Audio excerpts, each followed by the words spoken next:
하나님 말씀은 누가복음 15장 11절로 32절까지 말씀입니다. 한 절씩 봉독한 뒤에 우리 베델교회 토부 성가대 특송이 있겠습니다. 오늘은 어버이 주일로 하나님 앞에 지킵니다. 미국은 Mother's Day라고 해서 어머니 날이 따로 있지만 우리 한국 정서상 우리는 어버이 주일로 이렇게 함께 지키는 게 좋을 것 같아서 오늘 어버이 주일로 지킵니다. 어떤 말씀을 전할까 기도하는 가운데 하나님께서 오늘 누가복음 15장 본문을 생각나게 해주셨습니다. 오늘 비유는 탕자의 비유라고 알려진 아주 유명한 본문인데요.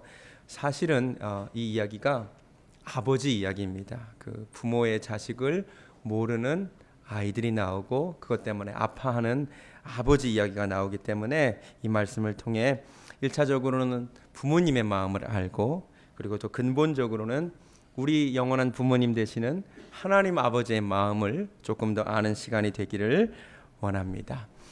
오늘 본문에는 두 아들이 등장하는데 두 아들의 공통점이 하나 있다는 것을 우리가 알게 됩니다. 그것은 무엇입니까? 둘 다 아버지의 마음을 모른다는 것입니다. 둘 다 아버지의 마음을 아프게 한다는 것입니다. 먼저는 둘째 아들이 아버지의 마음을 아프게 합니다. 이렇게 시작됩니다. 12절을 다시 보겠습니다. 그 둘째가 아버지에게 말하되 아버지여 재산 중에서 내게 돌아올 분깃을 내게 주소서 하는지라. 우리는 이게 그렇게 와닿지 않는데 이게 1세기 이스라엘 사회에서는 굉장히 무례한 요구라고 합니다. 아버지가 살아계신데 아버지에게 유산을 요구하는 행위는 두 가지 중에 하나랍니다. 하나는 아버지 빨리 돌아가셨으면 좋겠습니다. 하나는 내게는 이미 당신이 돌아가신 것과 마찬가지입니다. 이런 의미라는 거죠. 그래서 우리는 이 말을 듣고도 그렇게 큰 반응이 없는데 1세기 이스라엘 사람들이 이 말을 듣고는 굉장히 경악할 만한 부모님의 마음을 너무나 아프게 하는 행위라는 것이죠. 그리고 사실 이런 얘기지 않습니까? 나는 아버지 당신과 같이 살고 싶지 않습니다. 그죠? 그런데 나는 당신에게 아쉬운 것이 하나 있습니다. 그것이 무엇이에요? 아버지 재산이라는 거죠. 그러니까 아버지를 원하지 않는데 아버지의 재산을 원하는 것, 이것이 아버지의 마음을 아프게 한 것임을 우리가 알아야 됩니다. 자, 그런데 우리는 얼마나 다릅니까? 제가 몇 번 말씀드린 것 같은데 우리도 하나님을 이렇게 대할 때가 많습니다. 우리가 하나님을 원하지 않으면서도 무엇은 원합니까? 하나님의 능력은 원할 때가 많습니다.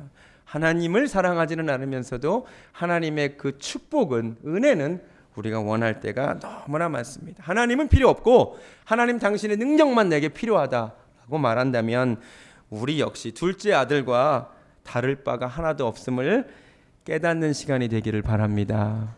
아멘. 우리가 하나님보다 하나님의 능력을 원할 때 우리는 탕자가 되고 하나님의 마음을 아프게 합니다. 자, 그런데 이 아버지가 참 놀라운 게 아들의 이 무리한 요구를 들어줘서 성경을 보면 그 살림을 각각 나누어 주었다라고 합니다. 우리가 알아야 될 것이 있습니다. 이스라엘 백성들의 그 주된 재산이 무엇이었습니까? 오늘처럼 은행 계좌에 돈을 많이 맡기던 시대가 아닙니다. 그죠? 이 이스라엘 사회의 대부분의 재산은 토지 재산입니다. 그죠? 땅이 있는 거죠. 땅. 자기 소유의 땅이 있어요. 그리고 자기 소유에 무엇이 있습니까? 가축이 있습니다. 자, 그런데 법상 장남이 차남보다 2배의 몫을 받게 되어 있습니다. 그렇다면 아버지가 이날 자기가 가진 땅을 3등분을 해서 자, 이 3등분 중에 3분의 2는 장남 거고 3분의 1은 차남 거다. 이렇게 나눠준 거예요. 아시겠어요?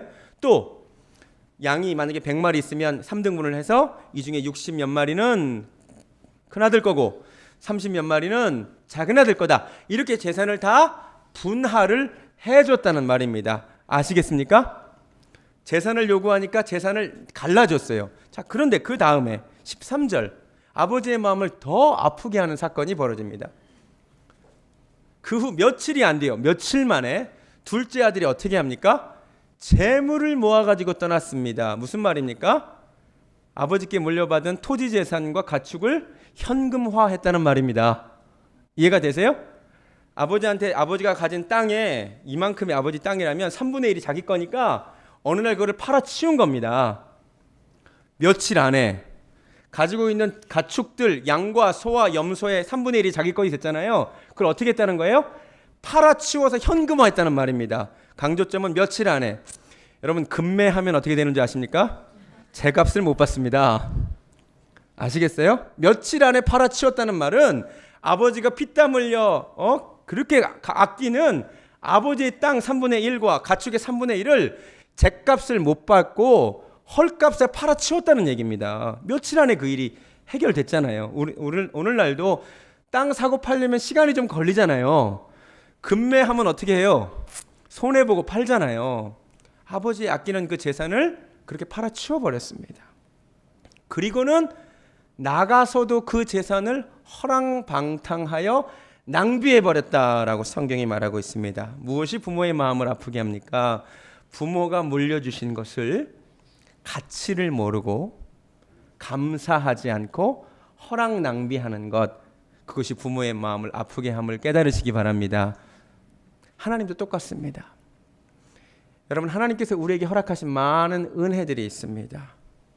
그 은혜에 감사하지 않고 그 은혜를 하찮게 여기고 헐값에 팔아치우듯이 하나님이 내게 주신 시간과 각종 은사와 선물들을 함부로 대하면 우리는 탕자와 똑같고 하나님의 마음을 아프게 할 수 있음을 깨닫는 은혜가 있기를 원합니다. 제가 지난번에 오병이어 설교할 때도 주님께서 은혜를 베푸신 다음에 부스러기 다 버리지 말고 거두라고 했잖아요. 그게 무슨 뜻이라고 했죠? 하나님은 은혜가 낭비되고 허비되는 것을 원하지 않으신다는 말입니다. 그래서 제가 짜투리 시간도 아껴 쓰시라고 제가 말씀드렸지 않습니까? 그렇게 하고 계십니까? 아멘. 그렇게 하시기 바랍니다. 또 하나 우리가 알아야 될 것이 있습니다.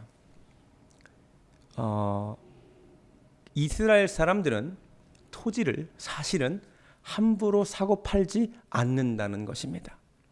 열왕기상 21장으로 가보시겠습니다. 열왕기상 21장.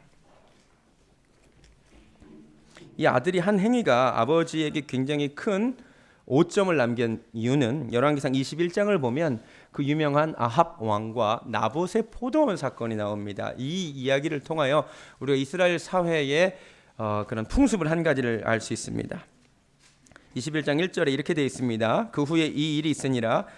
이스라엘 사람 나봇에게 이스라엘의 포도원이 있어 사마리아의 왕 아합의 왕궁에서 가깝더니 아합이 나봇에게 말하 이르되 내 포도원이 내 왕궁 곁에 가까이 있으니 내게 주어 채소밭을 삼게 하라. 내가 그 대신에 그보다 더 아름다운 포도원을 내게 줄 것이요 만일 내가 좋게 여기면 그 값을 돈으로 내게 주리라. 쉽게 말해서 한 왕이 나봇이라고 하는 사람에게 포도원을 팔라고 그랬습니다. 그런데 뭐라고 답하느냐? 3절에 나봇이 아합에게 말하되 내 조상의 유산을 왕에게 주기를 여호와께서 금하실지로다. 이게 이스라엘 사람들의 상식이에요. 아시겠어요? 조상 대대로 물려받은 그 땅을 다른 사람에게 함부로 팔아 치우지 않는다는 거죠. 근데 이 아들은 그 일을 지금 하고 있는 거예요. 그러니까 이게 아버지 마음을 진짜 아프게 하는 거예요. 그것도 자기가 가지고 있는 땅의 3분의 1이 갑자기 날아가는 거잖아요. 어느 날 누가 오더니 그걸 가지고 가버립니다. 그리고는 뒤도 안 돌아보고 떠나는 것입니다. 그러니까 아버지의 것에 대한 마음이 없습니다. 그리고 또 하나 우리가 알아야 될 것이 있습니다. 이게 아버지를 동네에서 웃음거리로, 동네에서 수치로 만드는 행위입니다. 우리가 뭘 알아야 되냐면 오늘날 우리 현대 도시 사회를 사는 사람들은 사실 옆집에서 누가 사는지, 옆집에서 무슨 일이 있는지 별로 관심이 없죠. 누가 이사 오고 나오는지 별로 관심이 없으시죠? 있으신가요? 있지만 잘 모르시죠. 관심은 있지만 잘 몰라요. 그런데 1세기 이스라엘 공동체는 어땠냐면 한 집안의 일을 온 동네가 다 합니다. 누가 이사를 오고 누가 아기를 낳고 이 일이 개인적인 차원의 일이 아니에요. 그게 공동체의 일입니다. 대표적인 예가 룻기에 나옵니다. 룻기 1장에 보면 룻 패밀리가, 나오미가 먼 곳으로 갔다가 고향으로 돌아올 때 성경을 잘 보세요. 온 동네가 반응합니다. 한번 가보실래요? 룻기 1장.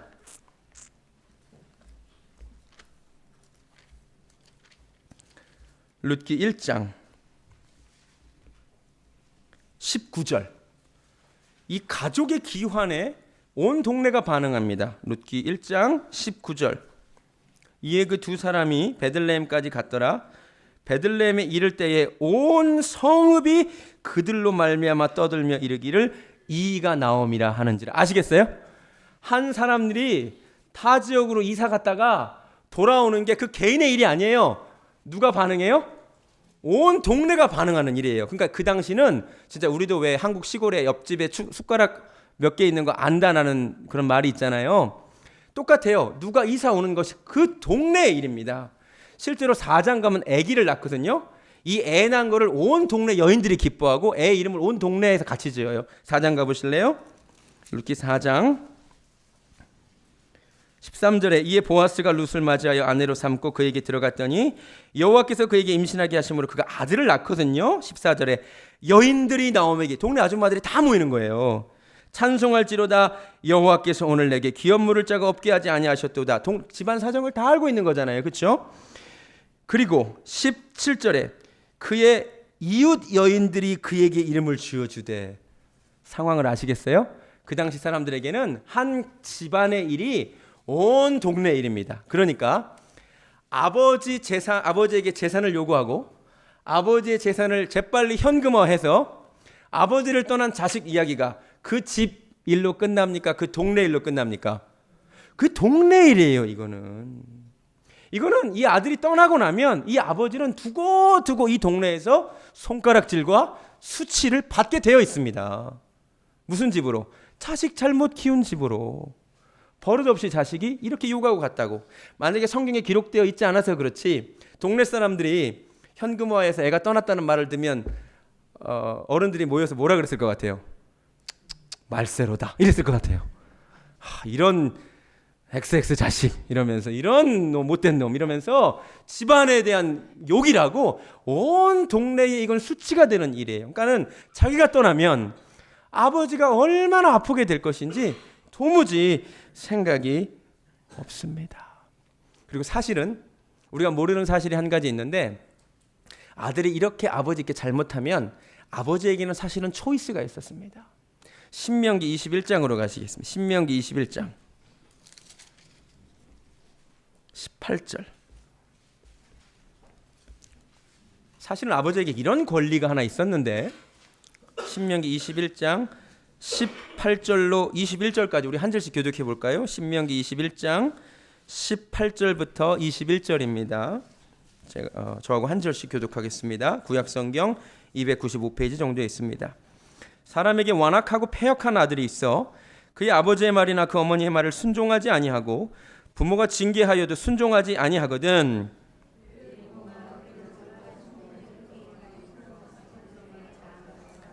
그 성읍 장로들에게 말하기를 우리의 이 자식은 완악하고 패역하여 우리 말을 듣지 아니하고 방탕하며 술에 잠긴 자라 하면 그 성읍의 모든 사람들이 그를 돌로 쳐 죽일지니 이같이 내가 너희 중에서 악을 제하라. 그리하면 온 이스라엘이 듣고 두려워하리라. 아멘. 사실 이 아이들이 모르는 거 하나 있는데, 이 당시에 이렇게 버릇없는 행동을 하고 아버지의 마음을 아프게 하면 사실은 아버지가 동네 어른들을 불러서 이 아들이 이렇게 버릇없는 놈이니 처분해달라 그러면 어떻게 해도 아무 말 못해요? 돌로 쳐 죽여도. 그러니까 사실은 우리가 누가복음 15장을 이 이스라엘의 배경을 알고 읽으면 이건 굉장한 이야기예요. 사실은 아버지가 순순히 유산을 준 것이 엄청난 사랑을 베푼 거예요. 아버지가 어떻게 할 수 있었어요? 동네 어른들한테 이 자식이 세상에 내가 빨리 죽기를 바라고 이렇게 헐값에 이 조상 대대로 내려온 재산을 팔았다고 동네 어른들한테 이르면 얘는 돌에 맞아 사실은 죽을 수도 있었어요. 그런데 아버지가 이 아들을 아끼고 사랑함으로 그냥 보내준 이야기. 근데 이 아들이 이렇게 보내고 나면 아버지가 동네 사람들로부터 욕먹을 것 알면서도, 자식 교육 잘 못 시켰다고 욕먹을 줄 알면서도 감수한 이야기가 사실은 누가복음 15장의 탕자의 비유 이야기입니다. 그리고 아들은 먼 곳으로 가서 인생을 즐기기를 시작합니다. 그동안 아버지는 무엇을 합니까? 하염없이 나간 자식 돌아오기를 기다리고 있습니다. 사실 누가복음 15장에는 잃어버리고 다시 찾는 이야기가 세 가지가 나옵니다. 첫 번째는 양 100마리가 있었는데 양 한 마리를 잃어버린 목자 이야기가 나옵니다. 거기서 이 목자는 양 한 마리를 찾으러 떠납니다. 그래서 기어이 찾아냅니다. 두 번째, 한 여인이 동전 10개가 있었는데 동전 하나를 잃어버렸습니다. 이 여인도 이 동전 하나를 열심히 찾아다닙니다. 그래서 겨우 찾습니다. 결국 찾아서 잔치를 벌입니다.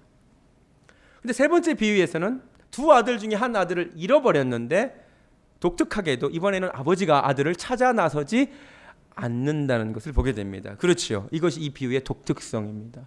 왜 그럴까요? 왜 100마리 중에 한 마리 잃은 어린 양은 목자가 찾아 나섰고 왜 10개의 동전 중에 잃어버린 한 개의 동전은 찾아다녔는데 왜 이 아들은 귀한 아들을 잊어버렸는데 아버지가 찾아 나서지 않았을까요? 그 이유를 아십니까? 양은 짐승입니다. 동전은 물건입니다.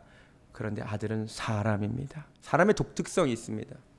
아무리 아버지가 찾아 나서서 얘 멱살을 잡고 끌고 와도 또 나가면 그만이라는 거 아세요? 그래서 기다리는 거예요. 본인이 스스로 뉘우치고 내가 잘못했음을 깨닫고 아버지께 마음으로 돌이키지 않는 이상 몸만 데리고 오는 것은 아무 의미가 없기 때문에 아버지가 기다리는 것임을 깨달으시기 바랍니다. 우리 하나님도 똑같다는 거 아세요?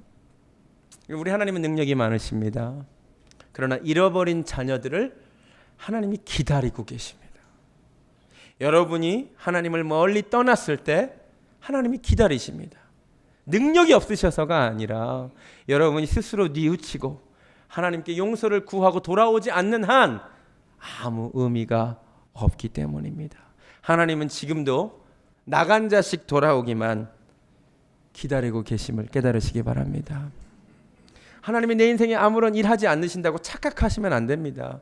왜 한 대 맞을 때까지 또 기다리십니까? 지금이라도 기다리고 계시는 하나님께 돌아가는 것이 여러분에게 최선입니다. 혹시 우리 가운데 하나님을 멀리 떠나 탕자와 같은 삶을 살고 계신 분이 계시거든 오늘 말씀을 통해 하나님께 돌아가는 은혜가 있기를 바랍니다.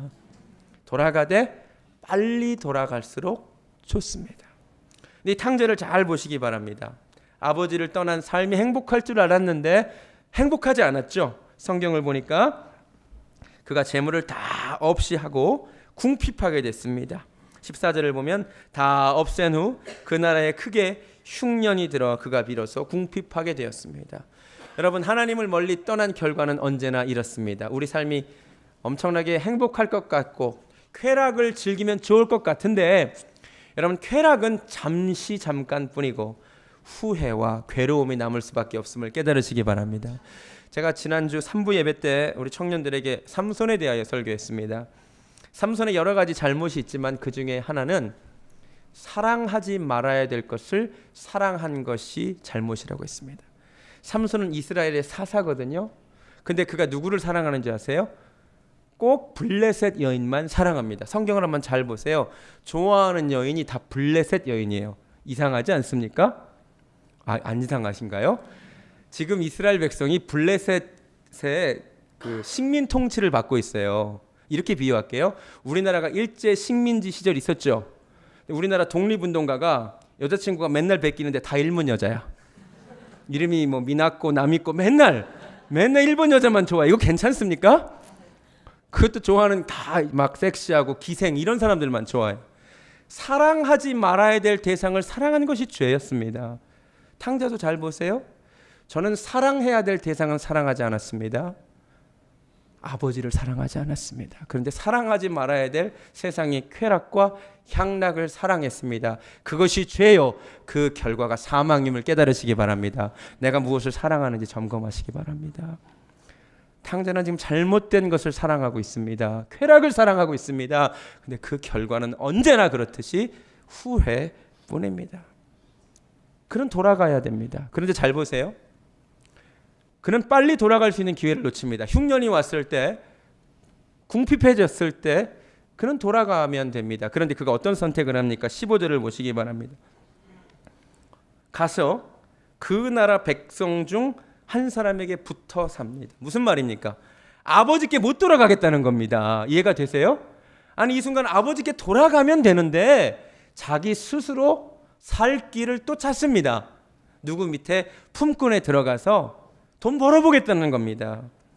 여러분, 내 삶이 하나님을 떠나서 막혔거든 빨리 돌아오시기를 주님의 이름으로 축원합니다.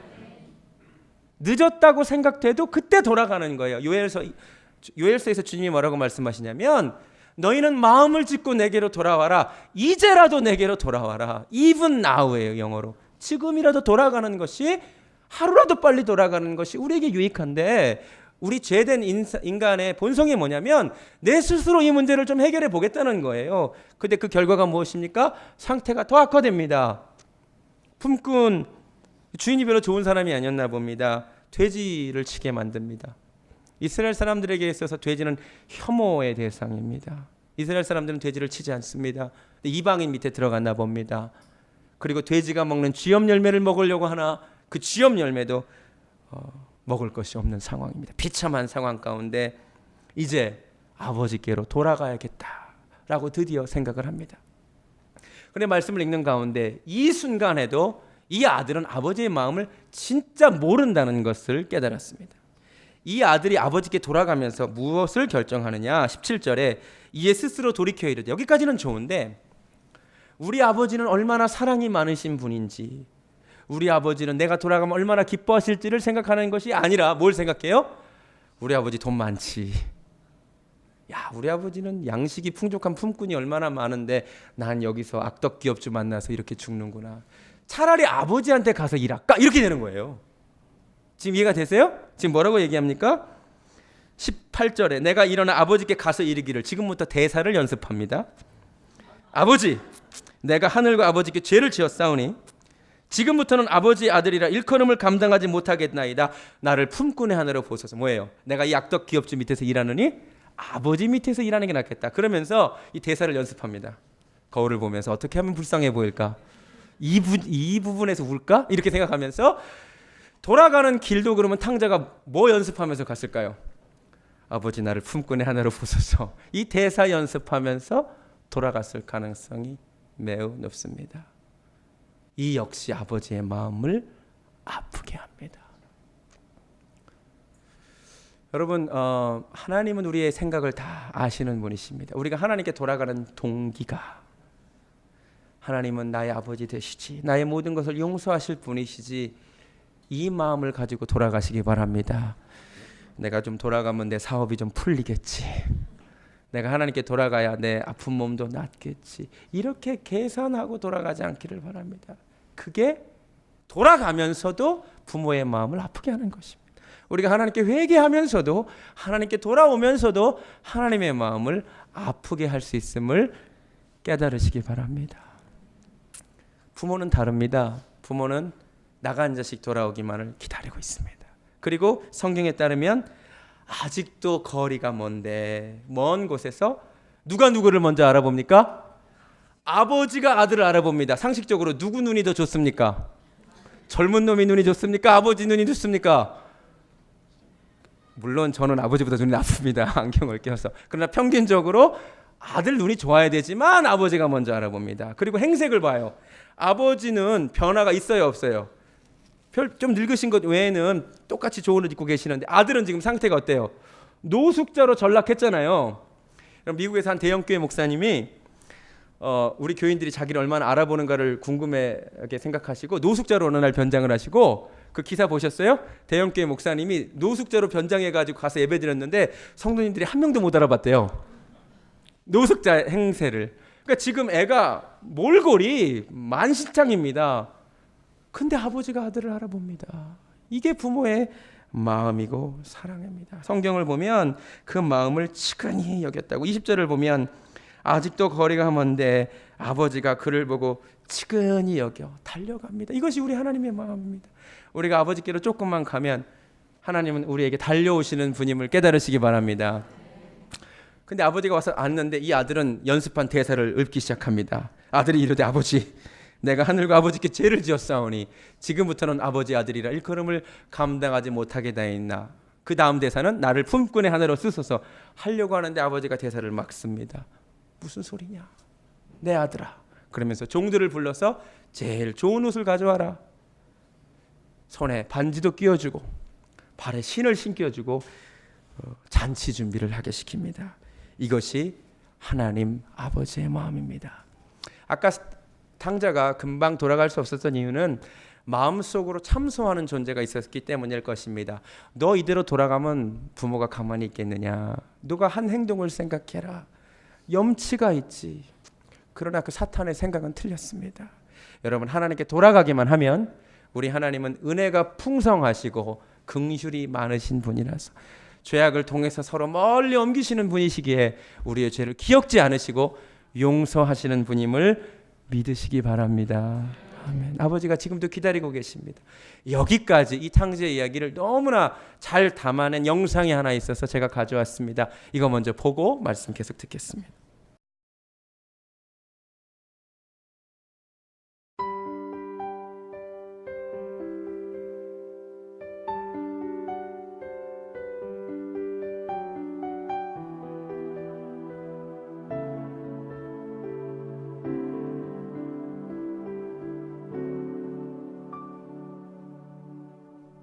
전덕을 넘어서면 아버지지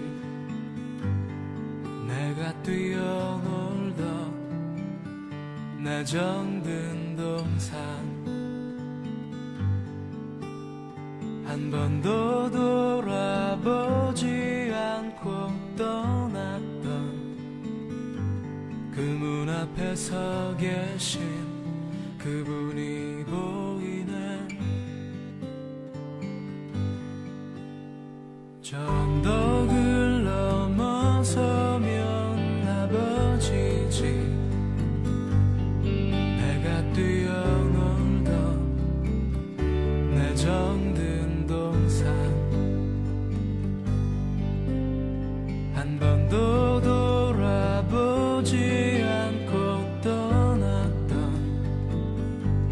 그분 앞에 서 계신 그분이 보이네. 내 아들아 난 부족한 사람 난 믿을 수가 없네. 어떤 이유로 그분 나를 안아주시는지 내 아들아 난 그분의 아들 될 자격이 없는데 어떤 힘으로 그분 나를 용서하시는지 전덕을 넘어서면 아버지지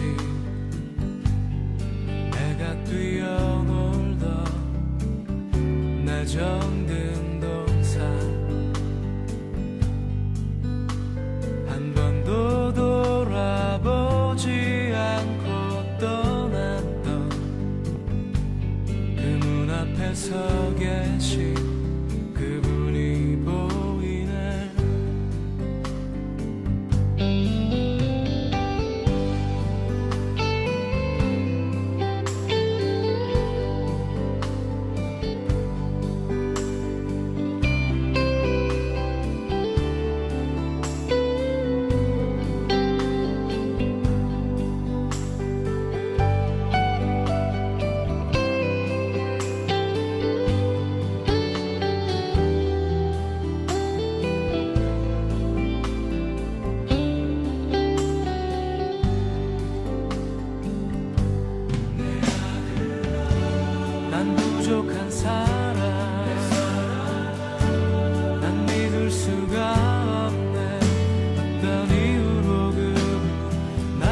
네, 이것이 하나님 아버지의 마음입니다. 기다리고 계시다가 죄인이 회개하고 돌아오면 뛰어오시는 아버지. 이 하나님의 마음 꼭 잊지 않기를 바랍니다. 말씀 이걸로 끝나지 않습니다. 놀라운 사실이 한 가지 드러나는데 탕자가 한 놈이 아니라 두 놈이었다는 사실이 뒷부분에서 드러납니다. 아버지의 마음을 모르는 아들이 한 놈이 아니었다는 것이죠. 큰 아들이 집을 안 떠났는데 가만히 보니까 이 아들도 아버지에게서 마음이 떠나 있기는 똑같았다는 것을 알게 됩니다. 이 큰 아들도 아버지의 마음을 모르는 것은 똑같더라는 말입니다. 동생이 와서 잔치가 벌어졌는데 그 잔치 소리를 듣고 형이 어떻게 반응을 해요? 좋아합니까? 분노합니다. 너무나 화를 냅니다. 그러면서 하는 말이 나는 아버지 밑에서 이렇게 죽도록 일하는데 염소 새끼 하나 잡아준 적이 없으면서 나간 자식 돌아오는데 살찐 송아지를 잡아주냐고 막 화를 냅니다. 이 가운데서 놀라운 사실이 드러나는 거지요. 이 아들도 부모의 마음을 모르기는 마찬가지라는 것입니다. 둘째 아들이 하나님을 모르고 멀리 떠난 사람을 상징한다면 첫째 아들은 하나님을 떠난 적이 없고 우리처럼 어렸을 때부터 교회 잘 다닌 사람들을 상징합니다. 여러분, 우리가 교회를 잘 나왔다고 해서 하나님의 마음을 다 아는 것은 아니라고요. 우리 중 한 번도 하나님을 떠난 적이 없어도 하나님의 마음을 아프게 한 사람들이 많은지도 모르겠습니다. 언제 하나님의 마음을 아프게 합니까? 첫 번째, 그는 평생 일만 했지 아버지의 것을 누리지를 못했습니다. 여러분, 신앙생활 하시다가 맨날 교회에서 봉사만 하고 일만 한다고 생각하시면 안 됩니다. 여기서 하나님이 주시는 은혜와 사랑을 꼭 누리시기 바랍니다. 하나님은 여러분을 일꾼으로 부르지 않으셨습니다. 하나님 여러분이 주의 일을 하면서 기쁘기를 바라고 즐겁기를 바랍니다. 또 하나, 이 아들은 잃어버린 자를 향한 마음이 전혀 없었습니다. 이것이 부모의 마음을 아프게 합니다.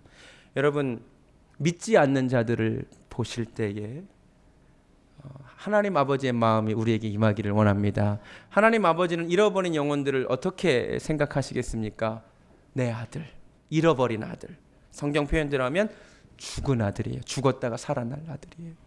그런데 우리가 믿지 않는 자들을 볼 때 아무런 감동이 없고 우리끼리 함께 예배하는 것에만 만족한다면 그 자체가 하나님 아버지의 마음을 아프게 할 수도 있음을 깨달으시기 바랍니다. 이 복음 전도의 사명, 예수님을 전할 사명이 사실은 우리에게 있습니다. 이거 하지 않으면 나는 큰 아들과 똑같습니다. 성경을 보니 별로 모범이 될 만한 형님들이 별로 없더라고요. 가인도 동생을 죽여놓고는 동생 어딨냐 그러니까 뭐라 그러죠? 내가 내 동생을 지키는 자니까 막 이러고 있습니다. 요셉의 형들도 동생을 팔아 치워버립니다. 성경에 모범이 될 만한 그 큰 형님들이 없어요. 근데 딱 한 분 계십니다. 그분이 누군지 아십니까? 우리 예수님이십니다. 예수님이 우리 큰 형님 되는 거 아세요? 큰 오빠인 거 아세요? 왜냐하면 하나님이 우리 아버지고 예수님이 우리 첫 하나님의 아들이시니까 예수님이 우리 큰 형님이고 큰 오빠시잖아요. 우리 예수님은 다른 형들하고 달라요. 다른 형들은 내가 동생을 지키는 자니까 그러고요. 그죠? 동생이 나가서 허랑방탕해도 찾아 나설 생각도 하지 않는데 우리 예수님은 이렇게 말씀하시는 분이십니다. 네, 나는 동생을 지키는 자입니다. 지금도 우리 예수님께서 잃어버린 영혼들, 동생들을 찾고 계시는 줄로 믿습니다. 우리가 하나님 아버지의 마음을 알고 우리 예수님의 마음을 알아서 잃어버린 영혼들 주 앞으로 인도하는 자들 되기를 바랍니다. 말씀을 마칩니다. 어버이 주일 맞아서 우리가 부모님께, 육신의 부모님께 효도해야겠지만 우리 하늘 아버지께 효도해야 되는데 그 출발이 무엇을 하는 것이 아니라 하나님 아버지의 마음을 알아들이는 거예요. 나는 둘째 아들이 될 수도 있고 첫째 아들이 될 수도 있어서 어떤 경우든 하나님의 마음을 모르고 하나님의 마음을 아프게 할 수 있습니다. 이 시간 찬양할 때에 아버지, 내가 당신의 마음을 알기 원합니다. 기도하는 마음으로 찬양하고 나가겠습니다. 아버지, 당신의 마음이 있는 곳에 아버지의 마음 내가 있기를 원합니다.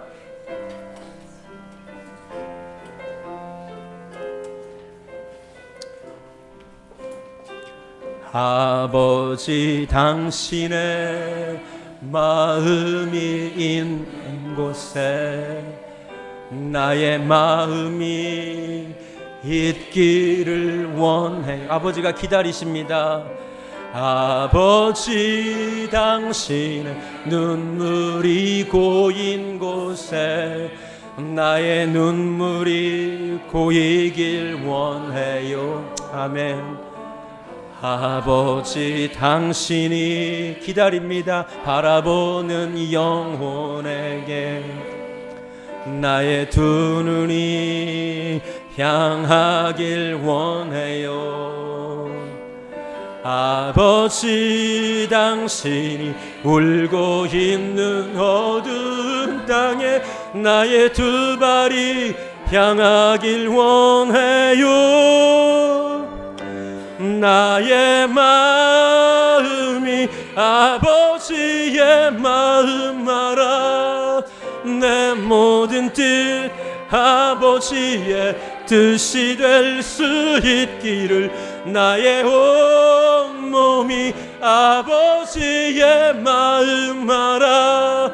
내 모든 삶 당신의 삶 되기를. 우리 시간 다 같이 눈을 감고 아버지, 내가 하나님 아버지의 마음을 잘 몰랐습니다.